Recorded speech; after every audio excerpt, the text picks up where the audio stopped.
স্বাধীনতা সংগ্রামের অমর বীর সৈনিক নেতাজি সুভাষচন্দ্র বসুর ১২৯তম জন্মজয়ন্তী উদযাপন অনুষ্ঠানের অঙ্গ হিসেবে ২৩শে জানুয়ারি বৃহস্পতিবার সকাল থেকে দুপুর পর্যন্ত সামাজিক ও সাংস্কৃতিক নানা অনুষ্ঠানের মাধ্যমে দিনটি পালন করল নবদ্বীপ পৌরসভার ৭ নম্বর ওয়ার্ড তৃণমূল কংগ্রেস কমিটি। এদিন প্রাচীন মায়াপুরের দলীয় কার্যালয়ে জাতীয় পতাকা ও দলীয় পতাকা উত্তোলনের পর নেতাজির মূর্তিতে মাল্যদান করে শ্রদ্ধা জ্ঞাপন করেন ওয়ার্ডের বিভিন্ন স্তরের নেতৃত্ব। আয়োজন করা হয় ছাত্রছাত্রীদের জন্য বসে আঁকো প্রতিযোগিতার। অনুষ্ঠানে মানবিক কর্মসূচি হিসেবে স্বেচ্ছায় রক্তদান শিবিরের আয়োজন করা হয় নবদ্বীপ ব্লাড সেন্টারের সহযোগিতায়। এই শিবিরে ওয়ার্ডের ৫৭ জন কর্মী ও সমর্থক রক্তদান করেন, যাদের মধ্যে ১৫ জন ছিলেন মহিলা।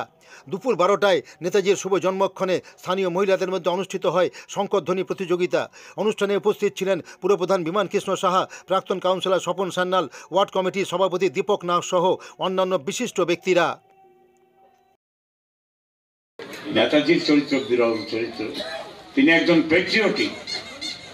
তিনি অন্যায়ের সঙ্গে কোনো দিন, কোনো সময়, কোনো মুহূর্ত কম্প্রোমাইজ করেন। সে যত বড় ব্যক্তিত্বই হোক না, সে হলো নেতাজি। তাই আজকাল তার জন্মদিন আমাদের আনন্দের দিন। তার ব্যক্তিত্বের কাছে সবাই পরাজিত ছিল, তথাপি তাকে দাবিয়ে রাখার চেষ্টা করা হতো। দিন উপলক্ষে আপনাদের কি কি কর্মসূচি হচ্ছে বা হবে?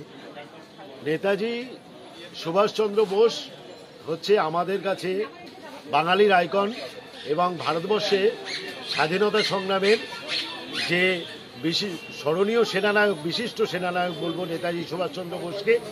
কারণ নেতাজি সুভাষচন্দ্র বোস যদি আজকের জন্মদিনে তাকে স্মরণ না করি, তাহলে হয়তো 15ই আগস্টকেও আমরা ভুলে যাব। সেই কারণে ৭ নম্বর ওয়ার্ড তৃণমূল কংগ্রেস কর্মীবৃন্দ ২০০২ সাল থেকে, যখন তৃণমূল কংগ্রেস প্রথম ক্ষমতায় আসে নবদ্বীপ পৌর বোর্ডে, তখন আমাদের ওয়ার্ডেরই কাউন্সিলর ছিলেন বিদ্যুৎ ভৌমিক। বিদ্যুৎ ভৌমিকের হাত ধরে আমরা প্রথম নেতাজি জন্মজয়ন্তী উৎসব সূচনা করি। এই নেতাজি জন্মজয়ন্তী উৎসবটা আমরা 2 দিন ব্যাপী করতাম বিভিন্ন সাংস্কৃতিক এবং সামাজিক অনুষ্ঠানের মাধ্যমে, এবং দুস্থদের মধ্যে কম্বল বিতরণ থেকে আরম্ভ করে বিভিন্ন অনুষ্ঠান আমরা করতাম। এবার বিগত কিছু বছর যাবৎ যেহেতু বইমেলাটা আমাদের 18 তারিখ ফিক্সড হয়ে গেছে, 18ই জানুয়ারি, সেহেতু 23শে জানুয়ারি নেতাজি সুভাষের জন্মদিন এবং 26শে জানুয়ারি প্রজাতন্ত্র দিবস দুটোই বইমেলার মধ্যে একই সঙ্গে পড়ে যায়। সেই কারণে আমাদের 7 নম্বর ওয়ার্ডের সমস্ত তৃণমূল কর্মীবৃন্দরা সেই বইমেলায় একটা ভলেন্টিয়ার থেকে আরম্ভ করে সমস্ত জায়গায় অংশগ্রহণ করে। সেই কারণে আমাদের এই অনুষ্ঠানটাকে আমরা একটু ছোট করেছি। সেটা হচ্ছে সান্ধ্যকালীন অনুষ্ঠানটাকে আমরা অ্যাভয়েড করে যে দিনের বেলা যেটুকু করা যায় সেইটুকু করছি। যেরকম ছোট ছোট বাচ্চাদের যেমন খুশি বসে আঁকো কম্পিটিশান করা হয়েছে। তারপরে যে নেতাজি জন্ম ঠিক দুপুর 12টায়, সেই 12টার সময় আমাদের এলাকার মহিলারা শঙ্খধ্বনি প্রতিযোগিতায় অংশগ্রহণ করবে। তারপরে স্বেচ্ছায় রক্তদান শিবির। এর মধ্যেই আমরা মোটামুটি সীমাবদ্ধ রেখে এই অনুষ্ঠানটা এখানেই শেষ করব, সান্ধ্যকালীন অনুষ্ঠানটাকে বাদ। আপনার নাম?